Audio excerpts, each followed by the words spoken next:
welcome back to Mornings with Ahni. Y'all, I am so excited for today because I actually have my oldest sister here with me visiting from Florida. And this was the only time she could come home and I could snatch her before she had to leave. So thank you for indulging me on the podcast. Hello. To give a little bit of context, we didn't start becoming friends until I was maybe like 11 or 12. And I think that's because we're so far apart in age, so growing up it was kind of a little bit of a struggle. But then when I started to mature a little bit, I realized actually how awesome and so much fun my sisters were. But looking back, I'm actually still shocked that you guys didn't just ignore me as a younger sibling, because I probably would have ignored you. But I honestly really couldn't have asked for better sisters to grow up with, because y'all are my biggest encouragers and my biggest fans, and I can't imagine my life without them. So please welcome Lauren to the podcast. Hello, everybody. So, as you guys already know, we have a question of the day. So, my question of the day for you, Lauren, is what's your favorite holiday tradition? Well, my favorite time of year is definitely fall. So I'd say probably around Thanksgiving, my favorite tradition is when mom makes those really good pumpkin rolls. Oh, Though, yeah, yeah. that's probably my favorite, Yeah. to be honest. And Yeah. y'all, when she makes these, it's like a thick piece of it looks like a giant piece of cake when just in a roll version. It's so good. And it is so good, yeah, because we used as kids, we would eat them at the pumpkin patch. We would never be able to eat it before or after. It was just at the pumpkin patch. She unrolled it and we all dove into it. And so I remember that. But actually, sorry guys, I lost my outline. I don't honestly know where to start, so I'm just gonna throw a question at you. So, like I've mentioned before in the last episode, they went to college down in Florida. So, I just wanted to, because we talked about this a second ago, how your life going through college, how you went in with one major, you came out with another one. So, if you wouldn't mind just elaborating how not everything goes exactly according to plan. If you're going to college with this mindset, it's going to change a little bit. So, just yell of course. whatever you want. Well, first, I kind of wanted to share this quote that's been super important to me throughout this time. And it's faith only shows itself when uncertainty comes. And that's just really something that has stuck with me, especially over the past couple of years, because there's been a lot of life changes. There's been a lot of, major changes, losing people, getting more friends, life's ups and downs. But specifically in college, as far as changing majors and everything, I went into college thinking I was going to be a graphic design major. And so I was there for 2 years doing graphic design, and I just had this unrest in my heart, and I didn't know where it was coming from, because I wasn't one to change my major just when it got hard. So I was questioning whether or not it was just me having a difficult time in college and not if I need to change my major or not, if that makes sense. So I struggled with that for a long time, but then I just realized that it was the Lord's prompting that I needed to change my major. But I ended up changing my major to teaching for one semester after that, because also, this is kind of a side note, but something I've struggled with probably my entire life is that I assume that God's plan a lot of times is something that would be the opposite to what I want personally. And so teaching was the furthest away from something that I wanted to do.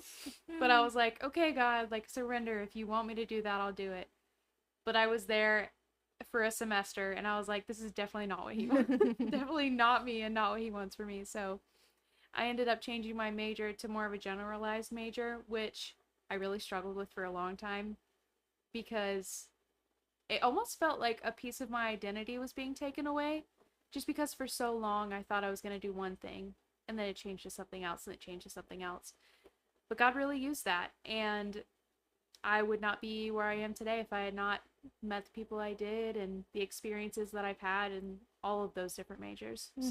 So backing up to when you said you changed your major to, this is just for my own personal experience, because I can't remember when this all happened. But when you changed your major to teaching, was that when you were trying to do biblical counseling? Is that? No, biblical counseling was after that. Oh, So that okay. was part of my major I after honestly didn't teaching. know It's any okay. of The this. timeline's crazy because I changed so many things at so many different points in college. Also, disclaimer for everyone listening, we're obviously siblings, so if we go on so many different If side we start trails talking or like idiots, it's because we are siblings. anyways, so sorry, continue. No, you're fine. I couldn't. This is what's being.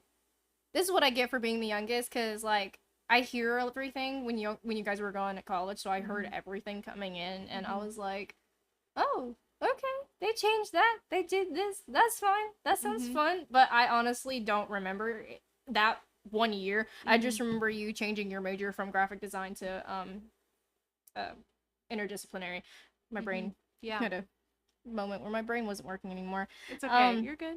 So I'm kind of gonna change the direction a little bit. So instead of going to like college after, well, actually, after you graduated with that degree, do you feel like you had a peace about it when you started? Definitely. Okay. So I know that as a person, I've always wanted to be some kind of counselor, but going into college, I didn't think I could make a career out of that because especially the college I chose didn't offer like a degree in getting like a counseling degree, if that makes sense. It was actually really funny. My senior year, before I graduated, they officially came out with that as a degree you could get at the school, and I was like, wow. Anyway, but I took a lot of counseling classes and a lot of art classes, and then I just realized that I know I definitely want to incorporate that as a ministry aspect of my life. I would love to become a Christian counselor that's in partnership with like a church as a ministry thing. But yeah, I think that was the answer to your question. Yeah, about the yeah, counseling no. thing. Yeah. So if you want to kind of keep going with the story, so if you want to kind of explain like what you do now with your after you graduated college. So this was another thing, kind of like back to the intro of what this episode is about like if God changes your plans and you're just kind of stuck in this area that you didn't think your life was going to come to. I will say before I say this, it's okay to be a little bit upset or grieve the life that you had planned for yourself before God changes directions in your life. Because I feel like there's a lot of stigma with that in the Christian community, that it's like you need to always be super joyful when God changes your direction in life. And it's okay to just take a second and take a beat and step back and be like, wow, this is not where I thought it would be. And that's okay as long as you're obedient and you follow where God's leading. Because we're all human and God is the one that created emotions, so it's okay to feel that. Anyway, that's kind of a side trail, but no, it's good. Yeah, keep going. So for right now, I am a pre-press technician. And it's actually really cool because this goes back to you don't know what God's doing in your life until after, because I'm actually using a little bit of the information that I learned in those 2 years that I took graphic design in school now. So like I work on InDesign a lot, I edit a lot of files and stuff like that. So it's kind of circling back to, and I really think that's why God put me in that major for a little bit. Well, that and meeting some of my best friends. Yeah. But yeah. And just for a little side note for you guys, she actually helped me design my podcast cover, and it was hilarious because it was over FaceTime and she couldn't see the cover very well, and so she was like, zoom in, zoom out, no, I don't like that font. And then she would stop and she'd be like, I don't like any of it. And I was like, true story. Fine. So you said that, I'm gonna backtrack a little bit, when you said that you're having like grieving, not how do I say this without wording this weirdly, but like when it's okay to grieve like your plan didn't work out as you would wish it to. So can you kind of walk us through a little bit of your like where I thought I would be right now? No, your like your spiritual journey with that. Like did you wrestle with like a lot of feelings with God? Like I don't understand this. I don't know what you're doing. Like please show me, cuz you know like we've said before, you go into college with this mindset of I'm majoring in this. I know what classes I'm taking. I'm going to do this, but it changes when you change your whole major. So like if you wouldn't mind walking us through that would be so definitely going into college, you know, I feel like a lot of people, as soon as they graduate high school, have this step by step plan of like how they're going to go into adulthood, how they're going to view their life. Like for me, I was like, all right, so I'm getting a graphic design major. I'm going to be in ministry with the church. I'm going to update people's websites and do all the graphics and stuff because that's actually what my aunt and uncle I'm really close to also do. So they kind of like inspired that in me, and I still love that, admire that about them. But I just thought that, and I was gonna get married, and by the age of I don't know, like 21, and then have kids and whatever. And so I thought that that's what my life was gonna be like as soon as I graduated. But God didn't have that plan for me, and a lot of times, and a lot of different ups and downs in college, I really struggled with that. Like there was a lot that I thought was wrong with me, or that I did something to not deserve that in my life. I don't know. I was a lot of like downplay of who I was as a person, when in reality, looking back in the course of like, you know, the people I've dated in the past or the major I chose, it didn't work out not because there was something wrong with me, but that God protected me from it. But definitely during that time where I was in the midst of that, it felt really isolating and kind of like God was far away. Mm-hmm. But in reality, he was really right next to me the whole time. And I know that so many of us as Christians have heard this example, but it's just being brought to mind right now. Is a lot of times when you look at a tapestry, you can see like the front of it, it's like gorgeous. But then the back is all like these like tangled strings and everything on the back of these beautiful tapestries. And as humans, we have the view a lot of times of the back side of the tapestry, whereas God can see the full picture and the beautiful ending to your story. And bit by bit, we're able to see the cover. We're able to see the front. And now I can look back and I can see that and be like, oh, that's why. Oh, this is why you made me change that or do that, or why this person's not in my life anymore, or whatever. And every step is just leading to a greater purpose. So that has been cool to look back and see like why those hard decisions happened and why everything happened. But Yeah, yeah. that's really cool. I think when you talk about the tapestry, it kind of brings up another story, and I'm sure you guys have heard this, but when it's talking about when the verse that says, "You are a lamp to my feet and a light into my path," is God doesn't give you the full picture of what your life is going to be like, because I can guarantee you that if we saw everything that God had planned for us, we would be freaking out. Like, we see death here, we see where we suffer a little bit here, we see that we get really hurt with this one person, you know.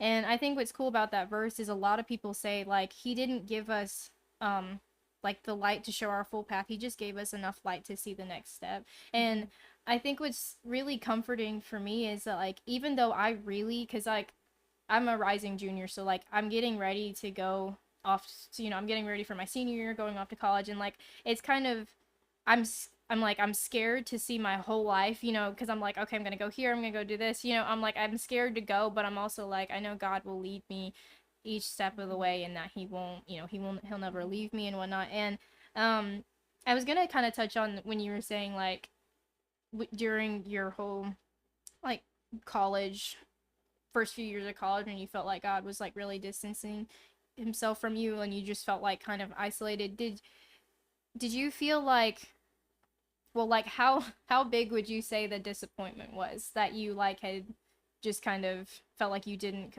do what you were coming in to do, like the Well, a lot of times when God changes plans, and I know especially for me, and I think I touched on this earlier, but a lot of times when you make a plan and it doesn't happen, you get this sense of failure, mm-hmm. and you think that it's a personal, like a personal problem. Like you're like, oh, I did something wrong because my plans didn't work out. And a lot of times, this is something like that so many people I feel like go through, but you'll pray for God's will, but also hope for a certain outcome. So when that outcome doesn't happen a lot of times, you think that God didn't answer you, or that you're getting punished for something, or that there's something wrong with you. When in reality, it's just God answering you because you literally prayed, hey, God, I want your will. And then when his will is played out, a lot of times we're like, so you hate me? It's like, no, that's not how it is. But yeah. Yeah, that's really fun. It is true because I've definitely felt like that. Like if I've just prayed for something and about something and like I either have a peace about it or I have like an uncertainty about it, but I know this is gonna be the right way to go. It's like you really are like, God, do you hate me? Like, do Hmm. you really not want what's best for me? But in reality, if you take a step back, or like Lauren said, like later on down the road, if she hadn't done that graphic designing class, she probably wouldn't be able to do the job that she's doing now. And Hmm. I think that's really cool because it's like you do have to take a breath, take a step back, and realize like, no, he was taking care of me that whole time. I just didn't really see it. I'm gonna change the trajectory a little bit. So we were talking about faith, in uncertain moments and in certain times in your life. But how would you say with like faith in relationships, like how am I gonna? I'm As trying to far find the as like question. friendships, dating relationships, just in general. Yeah, we'll just. I guess we can start with friendships and then go into dating, cause, Okay. um, Well, I know I've had a lot of friendships in the past that I thought were going to be in my life forever. I've had people that I've seen every day almost for years. And when it felt like in a split second that God removed them from my life, I feel like that even carries over to friendships now and even relationships where I just assume that there's a point in time where something's going to end. But as of recently, with my friendships, I'm starting to embrace the fact that, and I know this is such a stereotypical saying, but really, there are really people in your life that are supposed to be there for a season. And there are people that are going to be there for your whole life. And the people that want to stay will, the people that God wants to stay will, and the people that don't want to stay won't. And that's just something that you learn as you get older is it's not that there's something wrong with you or that God is trying to hurt you by removing people from your life. It's that he's trying to protect you. And going into the dating scene also, I have definitely been in past relationships that have definitely been emotional abuse and manipulation, and goodness, I could have so many she's got a list. so many stories of where I look back and I know if I had ended up with the person that I was dating at that time, that I would be in an abusive relationship now. Like all the signs were there, all the things were there, and so many people had to tell me and guide me. And I'm so incredibly grateful to God and the people around me that I did not end up in those relationships. But also, on the flip side of that, it was a horrible time going through those things. But now I wouldn't change it because I wouldn't empathize and sympathize with people as much if I hadn't gone through that. Because it's not so much, emotional abuse is not so much in your face as people make it out to be. Like it's very underlying and very manipulative a lot of times. And so people just tend not to notice things like that. So it's good to look back and then be Yeah. like, wow, okay, yeah, no, the signs were there. It was just really hard to see. So you can kind of be compassionate towards people that are in the midst of that and just tell them, hey, from personal experience, this, and this is not good, girl. Like, you need to look out for that. Yeah. But yeah.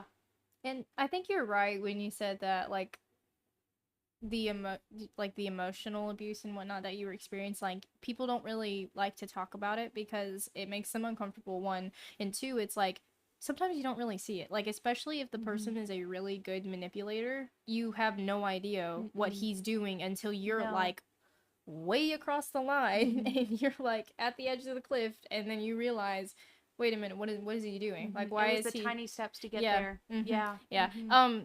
And I think it's like really important, y'all, that not one, you just like, because I'm not trying to say this because I said this before, like I'm not trying to say just pray through it all, because sometimes when you pray to God, it's like you feel like he's not answering you and you have to like patiently wait for him to give you an answer. And I think like he definitely guides you when you don't even realize it. But like when you're if you're going in through a relationship that you just know is not, it's not good, and it's not it's not a healthy one, and he's, you know, manipulating you to do stuff, like just really keep your guard up and watch for those signs, because I promise you, if you if you feel uncomfortable once, it's gonna happen again, and you're gonna be able to see like, okay, he's, you know, he's saying stuff like this and that's not okay, you know. I was gonna ask, through that whole, I mean, through the whole dating like relationship kind of um like like the dating scene, yeah. Mm-hmm. What is something that like you learned from that? Like, is there like a main thing, or is there several things, or I would say that actions speak louder than words. I know that's such like a stereotypical saying, but seriously, if somebody's telling you all of these things, that's great. Like, obviously communicate, and I think, you know, for me, words are important, but there has to be action behind it. Like, they have to mean what they say, and they have to be consistent. Like, obviously there's room for grace. Like, everybody's human, and I'm not just putting all the pressure on the guys that I date. That's not it at all. But there needs to be consistency, and there needs to be action, and there needs to be the priority. mm-hmm. Like, there needs to be not take. Like, it needs to be giving and other things. Mm-hmm. Like, this is getting super personal, but hey, it's okay. For instance, in the past, I've been in a relationship where this person was super amazing with words and just telling me what I wanted to hear. When on the other hand, there was such a push and pull of, oh yeah, you know, like, you're amazing, like, I want you in my life for the rest of my life. And then on the other hand, I was getting calls at like 2 a.m. of this person going 90 miles an hour down the highway, 5 beers deep, talking about how he was going to off himself. And I was the only person I felt like that was holding him back from doing that. Ugh, PTSD. But in reality, it was him manipulating me to stay because he knows that there was a lot that I found out in that relationship that could make a person turn away. And when I felt like I was the only thing holding him back from something like that, I felt like I had to stay, you know? And the people that really love and that really care about you are going to be honest with you about the stuff that they go through, but they're not going to manipulate you in ways like that just to stay. Yeah, you should never feel forced to stay in a relationship. Yeah. Like, you should always be like, if you, and this might sound so cringe, I've seen so many Pinterest videos and whatnot, even from just like movies, but like, if you do love a person, you're gonna be willing to let them go. Like, you can't hold on to them forever. And I think what I would definitely feel like if I was in any of those situations that you were in, and thank the Lord I have not been, but did you feel like a sense of guilt, like during any of those relationships, like if I don't stay with this person, he's gonna, like, you know? Definitely. Yeah, no, because this person suffered from things like PTSD and alcohol and drug abuse and things like that, which I found out later on in the relationship. I didn't go into it knowing all of this. But it was just one of those things where I was like, oh, I'm in his life and the Lord's put me in his life to help him, which I thought. Which, that's another thing. This is such a side trail. But like, a lot of times your fleshly desires, and also like Satan will use things like, oh, I can help this person, to make you stay in a situation that you should not be in. A lot of times when you pray for God's will, God is trying to close a door, and it's evident by signs, but you're trying to force the door open. And a lot of times I feel like, from personal experience, that you can pray and ask for God's will to show you things, but you can force that door open. Like, God gave us free will.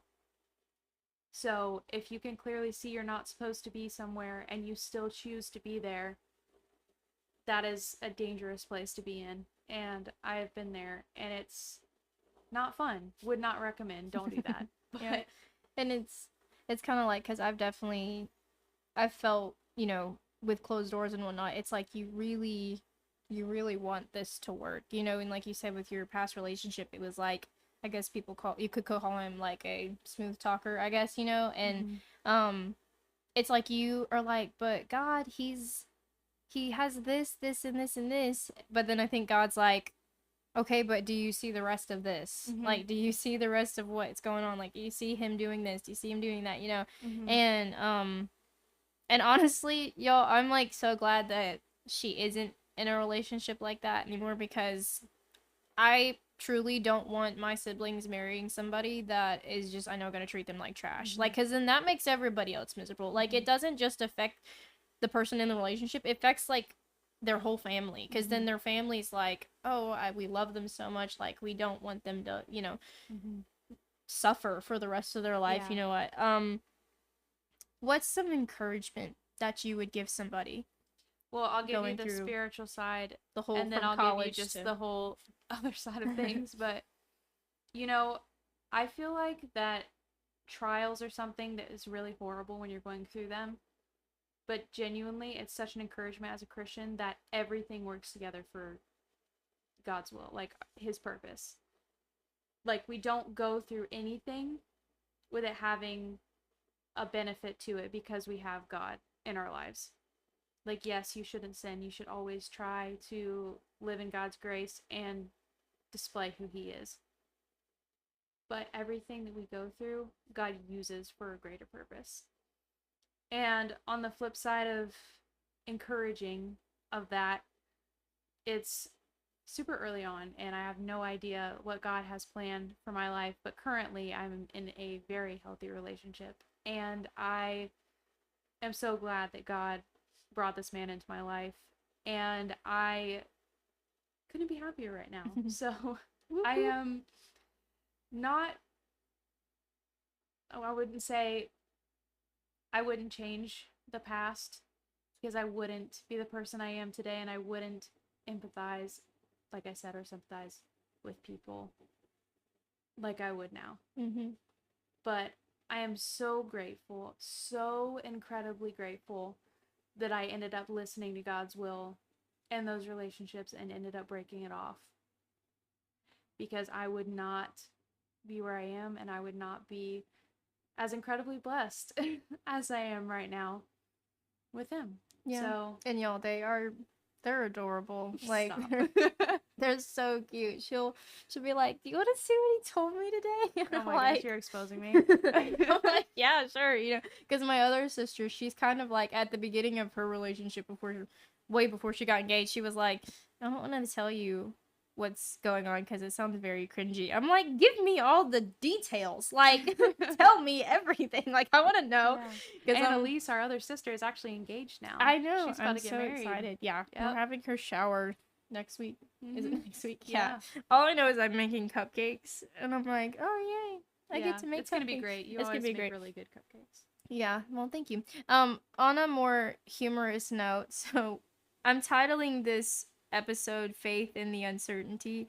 How would you say, so I'm gonna probably expose you with this too, down in Florida, how would you have faith and uncertainty with all of the bugs around? All the bugs. The bugs. Do you want to tell them the story? That is not where I thought you were going with this. So random. I know, I'm adding some humor into it, okay? What do you mean? Just with all just tell them the story and how you need to have faith that God's gonna take. There's so many. So you went on a walk. Oh my word. Okay, we have these. This is such a side note. Okay, we warned you guys. But anyway, so there's these like flying termites. They were like swarming in Florida, and I was literally dying. I was so scared they were gonna crawl through my vents and eat me.